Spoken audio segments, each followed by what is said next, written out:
To fa yanzu an kama wani ƙasurgumin ɗan bindiga wanda ya addabi yankin Giwa zuwa Katsina. Shi dai wannan ɗan bindiga ya ce lalle ya ƙware wajen satar shanu, inda ya ba da labarin waɗanda suke wannan taɓargaza tare, har ya ce akwai wani lokaci da sojoji suka kai musu hare-hare, inda ya faɗi wasu 'yan bindiga da dama waɗanda aka jefa musu bam aka ƙona su, sannan kuma waɗanda ya faɗi waɗanda suke raye a yanzu, inda waɗannan 'yan sanda suke alƙawarin cewa lalle su ma waɗanda suke rayen nan za a bi su ɗaya bayan ɗaya a kamo su.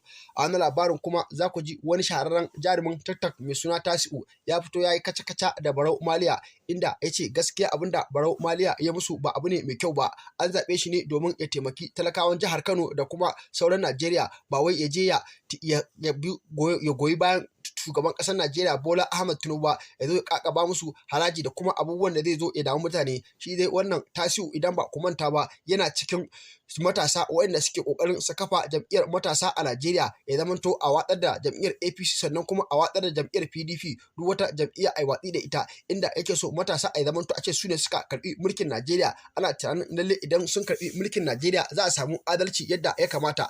Dan Allah dan Annabi idan yau ne farkon zuwanka wannan tasha tamu, ka danna mana alamar subscribe, ka danna mana alamar ƙararrawa, ka share ɗin bidiyon nan ka yakin, muna godiya sosai. Assalamu alaikum.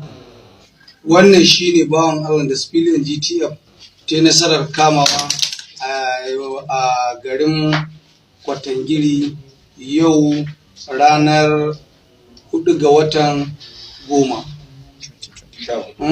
14 ga watan 10. An soni da Allah. 14 ga watan 10. Wannan bawan Allah da Civilian GTF ta nasarar kamawa, wanda ya ansa sunansa bandit ne cikakke, wanda yana da tabbacin cewa shi barawo ne wanda yake amfani da bindiga ga abubuwa kala-kala kamar haka. Wanda yanzu Civilian GTF wacce take jihar Katsina, wacce take karkashin Commander Ahmad Sarki, wacce take karkashin State Commander Ahmad Sarki, wacce take Huntuwa Local Government, ta nasarar kama shi. Za ta shirya da shi domin ta bayyana ma duniya al'amarin da yake ciki, domin ta handle ta yi ga police station mafi kusa, dan police station din ta gaggarbi ƙara bincike a kansa domin sauƙaƙa masa don ya samu ya je gurin iyalansa inda halin haka. Kai me sunanka? Adam Suleiman. Da ka dinga dan magana da karfi. Kai me sunanka? Adam Suleiman. Adam Suleiman. Wannan shine bawan Allah mai suna Adam Suleiman wanda Civilian GTF ta kama a yau ranar 14 ga watan 10 2023 wanda ranar 14 ga wata an kama shi misalin karfe 1 na dare, kuma mun zo muna kokarin a nan Kwatangira hanyar Zaria. Yanzu muna kokarin zai yi wa mutane bayani da kansa, ba mu buge shi ba, ba mu zage shi ba, ba mu yi mai wani batanci ba. Ya sunanka bawan Allah? Adam Suleiman. Adam Suleiman. Ayi magana da ƙarfi. Civilian GTF wacce take jihar Katsina, wacce take karkashin Commander Ahmad Sarki. Na buge ka? Na zage ka? Adam Suleiman. Ko me za ka faɗi ka ji tsoron Allah, za mu haɗu da kai a kotun Allah ranar da za mu bayyana Allah zai tsaye da mu kamar yadda muka yi da kai haka. Adam Suleiman, wacce sana'a kake yi?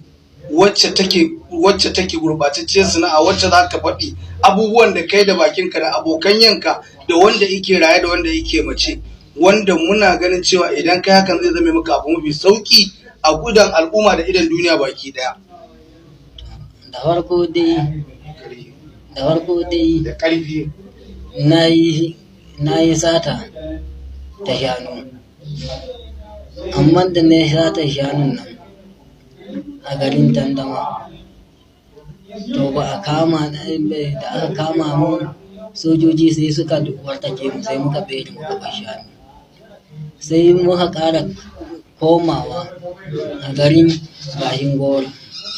Da muka je a Rahin Gora muka ji muka koro waɗansu shanun 15, da muka koro su shine to daga nan ma ba muka samu muka ci waɗannan, amma kuma mun koro a waɗansu a Gangara, nan kuma ba su ciwu ba.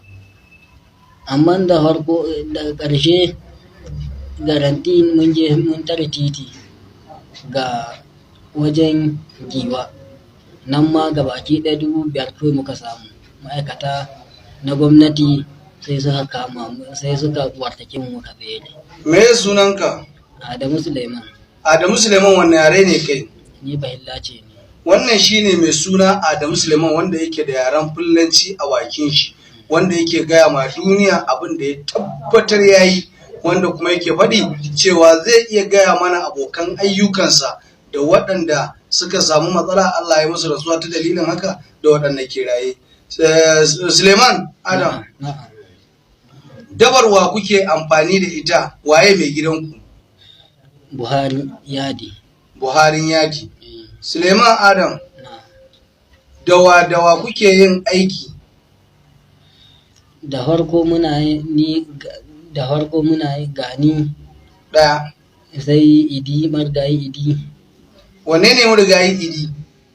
Idi wanda ya rasu, wanda aka kashe bom ta faɗo mai a gadaji. Shi Idi ɗin ɗan wanne gari ne? Ɗan Ɗorawa Bawa ne. Dan Ɗorawa. Wannan shine wanda yake maganar wani abokin aikinsa Idi wanda yake zaune a tashar Bawa, wanda Allah ya kawo kaddara ta faɗa mai, aka jefa musu bom ya mutu a daba. Da shewa Sai Nura shi ma a garin can ya je daba, sai bom ya faɗo mai sai ya mutu. shi kuma Nura ɗan ina ne? Ɗan Ɗorawa Bawa ne shi. Wannan shine Suleiman wanda ke magana akan wani bawan Allah mai suna Nura, wanda shi ma ke zaune a tashar Bawa, wanda shi ma ya samu haɗari lokacin da aka jefa musu bom a daji. Allah ya masa rasuwa. Waɗannan bayan sun rasu, to waɗanda suke raye fa da waye suke raye? Akwai Jansa. Na'am. Akwai Baba. Na'am. Sai akwai Abubakar. Jansa da Baba ƴan wanne gari ne? Yan Shirwaje ne. Yan Shirwaje. Cikin garin Shirwaje? A'a. Rumawa. Rumawa. Wannan shine wanda yi mana magana wasu bayan Allah masu suna da Jansa da Baba, wanda suke cikin garin Rumawa, wanda muna kan tebul din neman sun Allah ya ba mu iko za mu yi nasarar cafke shi insha Allah. Sai wa daga nan akwai Zakara. Wa Abdullahi Musa. Sai akwai Abubakar Abdullahi. Sai akwai Bature. Bature wa? Bature Abdullahi. Dukkan su waɗannan yan wanne gari ne? Yan Kwatangiri ne. Akwai Sunusi. Akwai Keccel, akwai Ila, akwai Sama. Duk yan ina ne? Duk yan Kwatangiri ne.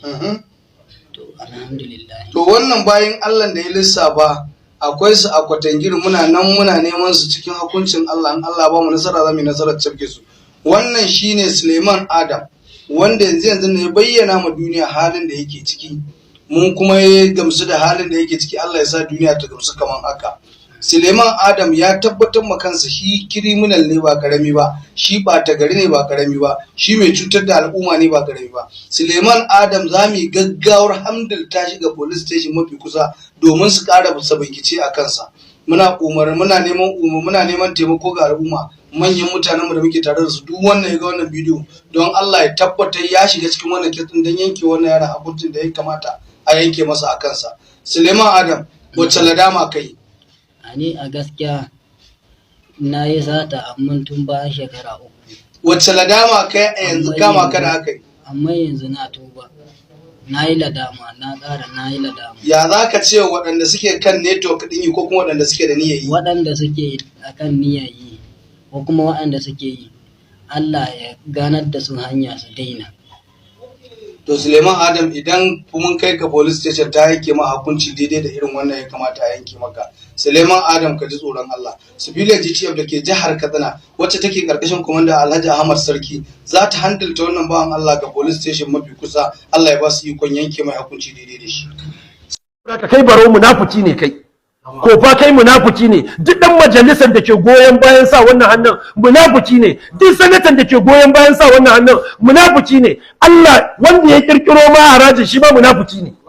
Maciya amana, azzalumai, mayaudara, mahayinta, wallahi kun tabbata munafukai ne ku. Ya Allah, ku ce amin. Ya Allah, amin. ya Allah duk wanda ya saka hannu akan wannan haraji Allah ka haramta masa mulki a Najeriya. Ya Allah duk wanda ya saka hannu akan wannan harajin dan ya ci zaɓe nan gaba, Ubangiji kujerar da yake kai Allah ya sa ya rasa ta, wacce yake haƙo Allah ka hana masa. Malam ya ɗauki zafi akan wannan bidiyon, duk da ni ban kalle shi a matsayin zafi ba, domin ya yi amfani da yaren da waɗannan rubabbin 'yan siyasar suke ji ne. Da yawa kuma daga cikin malamanmu dattijan arewacin Najeriya, sarakuna, irin yaren da suke kasa gaya wa waɗannan 'yan siyasar magana da shi ne. Ni kaina na tabbata da zan fito in amayar da yanda raina yake raɗaɗi yake kuna akan wannan maganar, wallahi na tabbata zan yi fiye da abin da malam ya yi. Abin takaici a ce wai sanata Barau Jibrin Maliya, ɗaya daga cikin sanatocin arewacin Najeriya, musamman wanda ya fito daga jihar Kano, jihar kasuwanci, jihar da kowa ya riga ya san yadda kasuwanci ya mutu a cikin wannan jihar, ka fito ka ce ka amince ko za ka taka rawar zama ɗan gaba-gaban karɓar wannan tax reform ɗin domin a tabbatar da shi, ƙudurin da kowa ya gani ƙarara a jikinsa, so ake a kassara state ɗin arewacin Najeriya a kuma fifita Lagos, Rivers da kuma wasu 'yan yankuna.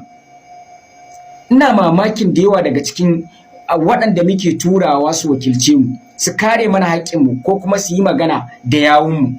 Wallahi tallahi 'yan Kano ta Arewa sun yi zaɓen tumun dare.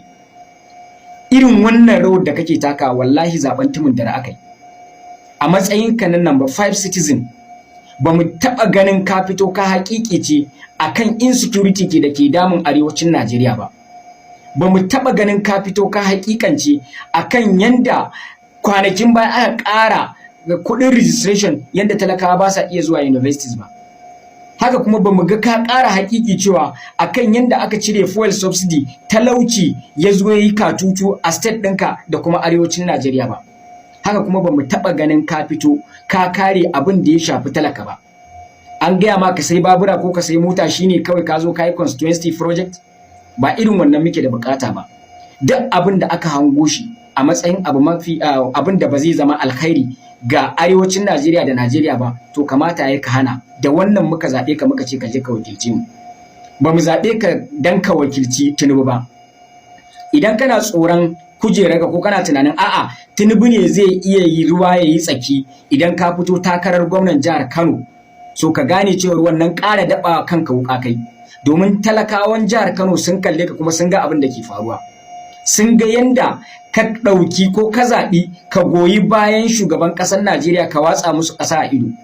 Ba ma iya kanan ba, duk arewacin Najeriya kawai so kuke a kassara ta ku kawai don biyan buƙatar. Sanata Barau, bari mu gaya ma gaskiya. Matasa da yawa yanzu hankalinmu ya dawo jikinmu, kuma idonmu ya buɗe, sannan kanmu ya waye, kuma mun san me yake mana ciwo. Ba ku da wani abu da za ku zo ku ba mu yanzu mu ƙara yin wannan mistake ɗin da aka yi na a zaɓe ku bayan mun san ku rubabbu ne, ba abin da ya shafe mu ne a cikin zuciyarku ba. Na ga dama da yawa, ni tun da na ga salon siyasar ka, billahi azum dama ban ga wayo da nasibi da kuma hankali da tunani a cikin siyasar ba. Wai wanda yake neman takara ne a jihar Kano zai dinga ɗauko wasu 'yan fim daga jihar Kaduna wai yana karɓa, wai ana ɗauka ana nunawa har ana ɗaga riga ana waye. Me zai maka mutumin da bai da ma kati, bai ma da ƙuri'ar jihar Kano? Wace rawa zai taka? Ko yaushe yanzu kana tunanin akwai wasu 'yan fim da suke da wata rawa da za su zo su taka a cikin society na su zo su yi mobilizing mutane a zuwa zaɓi ire-iren ku? Ba za mu taɓa bari ba. Yanzu wannan zaben na 2027 wallahi zaɓe ne na kishi, kuma na karkaɗe ire-iren kurɓaɓɓu waɗanda muka tura domin ku wakilci mu. Ba ku wakilci al'umma ba, kuke tunanin za ku dawo baya kuma ku zo ku ce kuna buƙatar mu zo mu sa a zaɓe ku ko mu zaɓe ku? Wallahi ba za mu zaɓe ku ba. Kuma wallahi tallahi Sanata Barau ka ba mu kunya, kuma ka cancanci a ce kai shugaba bane. Kuma duk wanda ya zaɓe ka daga Kano ta Arewa wallahi tallahi yayi asarar ƙuri'arsa. Tunanina yanda kuka samu wannan national influence din, kamata ya a ce kun yi din mai yiwuwa domin ku kyautata wa state din da kuka fito da kuma arewacin Najeriya. Amma kun bige da zama 'yan amshin shata na wannan mutumin.